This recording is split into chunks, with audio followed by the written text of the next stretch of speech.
Hello tout le monde, j'espère que vous allez bien. Aujourd'hui, on se retrouve pour un rapide haul de romans et de livres. Ils tournent tous presque exclusivement autour du thème de l'hiver, puisque ma pile pour le Cold Winter Challenge, je vous la mettrai là si jamais vous ne savez pas trop de quoi je parle, et ben j'ai quasi déjà tout terminé, il me reste que 2 romans à lire. Et on n'est même pas mi-décembre, donc je sais très bien que ça allait vite être torché. Et entraînant donc sur le Facebook dédié au Cold Winter de cette année, j'ai eu beaucoup de coups de cœur dans les livres, des lectures des autres personnes qui participent. Je me suis donc dit, allez, c'est le moment de s'y mettre, lance-toi. Je vous présente donc ces chouchous qui sont là. Je me suis quand même, voilà, j'ai été quand même assez sage. J'ai eu une petite paye fin novembre. C'est effrayant, mais rien de folichon, donc je me suis dit voilà. Je m'achète quelques romans pour décembre et on verra en janvier si jamais j'ai fini de lire tout ça pour le reste de ma wishlist. J'ai mon super latte noisette du Starbucks, on va pouvoir y aller.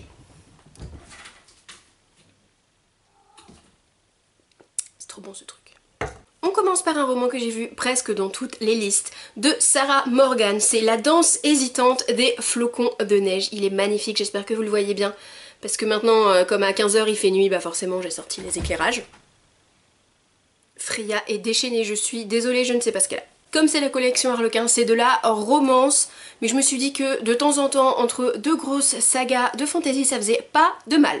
Autre romance toujours chez Harlequin, mais cette fois c'est de Sheila Roberts, c'est Un Noël pas comme les autres. Et celui-ci nous présente l'histoire de 3 amis, donc c'est une histoire croisée avec 3 personnages. J'aime beaucoup ce genre de roman, il y a Nanaki qui s'y met aussi, décidément, vous allez pas être tranquille aujourd'hui dans cette vidéo.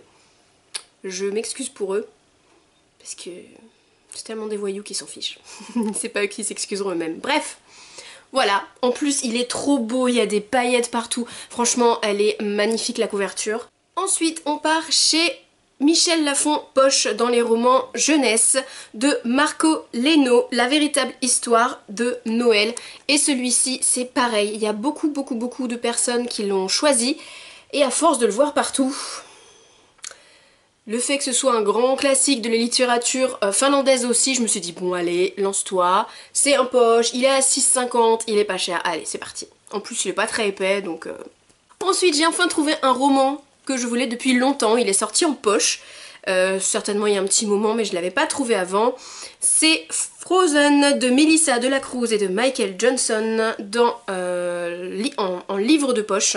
Donc Fuir ou mourir, Frozen, c'est une dystopie qui se passe dans un monde de glace et j'en ai entendu le plus grand bien sur plusieurs chaînes. Je vois là que nous avons un petit numéro 1, donc je pense que la suite est enfin sortie en France. Voilà, pareil, il est assez fin, donc je pense que ce sera assez rapide à lire. On arrive ensuite sur mes 2 plus gros achats, puisque c'est des grands formats, donc c'est absolument pas le même tarif. Ils sont autour de... le gros est à 22 € il me semble, donc ça pique un peu, mais... J'avais dans ma pile à lire le Cinder, le premier tome des Chroniques lunaires de Marissa Meyer. Je l'ai avalé en une journée. J'ai commencé à le lire dans la matinée, un jour de repos, et je l'ai refermé, il était genre 3 h du matin. Je travaillais le lendemain mais c'est pas grave, je voulais absolument le terminer, j'arrivais pas à le lâcher. Du coup le lendemain matin je suis allée un petit peu plus tôt au boulot et vous l'avez vu sur Instagram et sur Snapchat, je me suis acheté le tome 2 Scarlett. Donc celui-ci, autant vous dire, je suis une mauvaise fille, je vous présente les achats maintenant mais celui-là il est déjà fini. Voilà, j'ai déjà fini de le lire. Je possède déjà le tome 3 Cress que j'avais eu dans une solderie, donc ça tombe bien.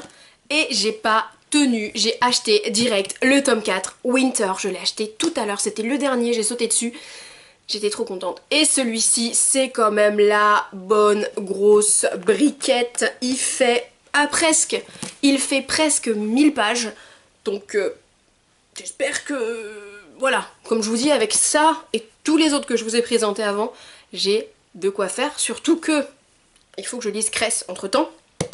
Et si jamais j'arrive à le terminer, je me prendrai en janvier l'Evana ou alors je le demanderai pour Noël parce qu'il est vraiment génial de façon à voir l'histoire aussi de la fameuse et énigmatique reine lunaire que on adore détester. Voilà, c'est tout pour ce super book haul spécial hiver. Comme vous le voyez, ça tourne autour de la neige et du froid et des contes. donc on reste dans le thème. N'hésitez pas à me dire dans les commentaires quels sont vos achats du moment en librairie. Et comme d'habitude, qu'à la prochaine fois je vous fais plein d'énormes bisous. Bonne lecture!